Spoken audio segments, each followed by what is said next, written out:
Então, viver isso, e eu vejo quando as mães falam comigo, doutora Filó, mas a minha vida é esse menino, eu digo, está errado, porque a nossa vida tem um nome, é Jesus. Ele é o nosso centro. O resto é aquilo que nos é dado para que a gente caminhe até Ele. Mas nada pode se colocar no nome do Senhor, senão eu não sou alicerçado. Lembra do jovem rico? Lembra que foi atrás de Jesus, caiu aos pés dele e falou, mestre, como é que eu faço para ter a vida eterna? Ele falou, viva os mandamentos. Ele falou, mas eu já faço tudo isso. Jesus falou, na verdade você faz mesmo. Então vende tudo que você tem e me segue. E ele chorou porque ele não deu conta. Ele não deu conta de abrir mão de onde estava a segurança dele, de onde ele estava alicerçado, para abrir mão de tudo e se abandonar em Deus. E saber que a segurança dele, a confiança dele, estava em uma pessoa, em uma só, é Deus, é o nome de Jesus, é aquele que já nos provou. Vocês imaginam, Deus nos amou tanto que morreu na cruz por cada um de nós, morreu para nos redimir, para nos salvar, veio nos buscar e para abrir as portas do céu para nós. Então, acreditar nesse nome do Senhor, na hora que a morte te visita, na hora que a situação chega difícil na nossa vida, porque a morte é sempre uma ferida, é sempre algo que nos machuca profundamente. Então, será que eu sou capaz daquilo que ele perguntou para Marta? Marta, se creres, tu crês, Marta, que todo aquele que vive e crê em mim nunca morrerá? A gente de verdade acredita nisso? Porque é isso que nos sustenta. Esse é o testemunho nosso cristão. A gente não desespera quando a gente tem Deus, a gente espera em Deus. Então é muito sério. Quando a gente afirma que crê em Jesus, que essa fé é que a fé que vai vencer qualquer coisa, nós não podemos esquecer que às vezes nós somos a única Bíblia que alguém que vai nos encontrar vai ler. E se eu, diante do sofrimento, da dor, eu desespero, o que aquele que não crê espera? O que ele vai fazer numa hora dessa? É numa hora dessa que eu tenho que dar o testemunho daquilo que eu creio. Mas não é fácil, fácil não. Principalmente se eu não vivo uma vida com Deus, ou eu só tenho uma consciência de Deus. Ou aquilo que as pessoas dizem de uma forma muito triste, Elas falam, eu sou cristão, eu sou católico, não praticante. Isso não existe. Isso não existe, não é? A gente tem que acreditar e viver uma vida na presença de um Deus que é vivo. Como Deus convidou Abraão, anda na minha presença e ser santo. Então, caminhar na presença do Senhor todos os dias sob o olhar dEle. E saber que naquele olhar eu posso lançar toda a minha vida.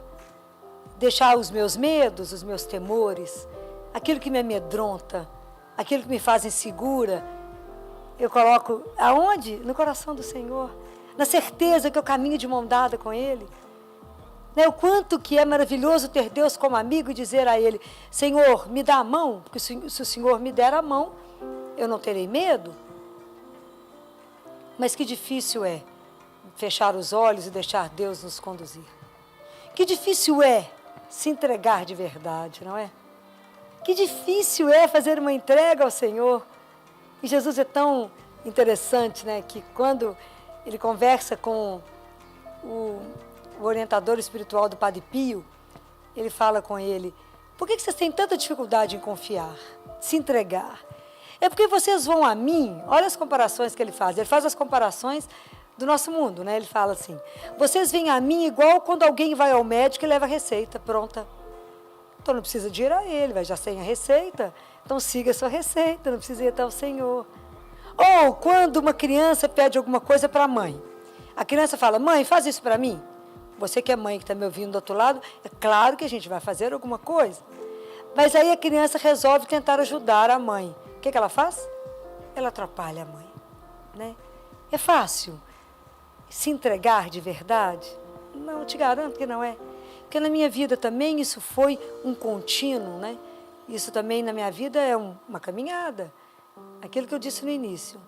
A nossa caminhada de fé, ela não é mágica. Ela é uma história de vida. É uma história de vida que eu resolvi, porque eu fui convidada, porque Deus me deu essa graça de ter sido escolhida, amada, né? Escolhida para nascer, escolhida para viver. Quando a gente compreende que a nossa vida é uma dádiva, é um dom, o Senhor te convidou a existir, porque Ele sonhou com cada um de nós antes que Ele criasse o mundo. Ele sonhou com cada um e nos convidou ao mundo. A gente poderia não existir, mas Ele quis a gente aqui. Então, quando a gente pensa nisso, fala, e Ele nos criou para o amor, para viver o amor, né? É isso que Ele deseja, né? É isso que Ele quer os filhos o quê? Felizes. Deus olha para nós e gostaria que a gente entendesse que a nossa vida é bem-aventurada. Mas a gente custa compreender isso, né? A gente acha que é só a gente que deseja Deus. Eu te digo que Deus nos deseja muito mais do que a gente deseja Ele. O que Ele disse para a samaritana? Dá-me de beber. Tenho sede. Sede de quê? Ele tem sede da sua alma, tem sede da sua vida, tem sede de caminhar com você, tem sede de participar da sua vida. O nosso Deus deseja uma relação de verdade, uma relação íntima, uma relação bacana. Jesus não quer uma relação escolar conosco, não, gente. Deus quer muito mais. Mas é muito mais. Imaginou até a gente chegar como Paulo, poder dizer, não sou eu que vivo, é Ele que vive em mim. Já imaginou quando eu disse dessa casa, que somos cada um de nós? Será que a gente se preocupa na nossa casa, construir de verdade, de forma que Deus habite? Que seja Ele o morador disso aqui, dessa tenda que vai acabar? Já imaginou a gente pensar nisso? Como que a gente vai caminhar com um passo firme, na alegria de ser peregrino, de possuir as coisas que Ele nos permite possuir, mas sem que essas coisas sejam nossos donos? Caminhar com liberdade, porque se eu sou peregrino, eu não posso carregar muita coisa, não é? Porque isso me atrapalha a andar. Eu tenho que ser leve para poder ir embora, caminhar com leveza e com menos coisa presa. Eu tenho que caminhar com Deus, de mão dada e, se possível, de olhos fechados.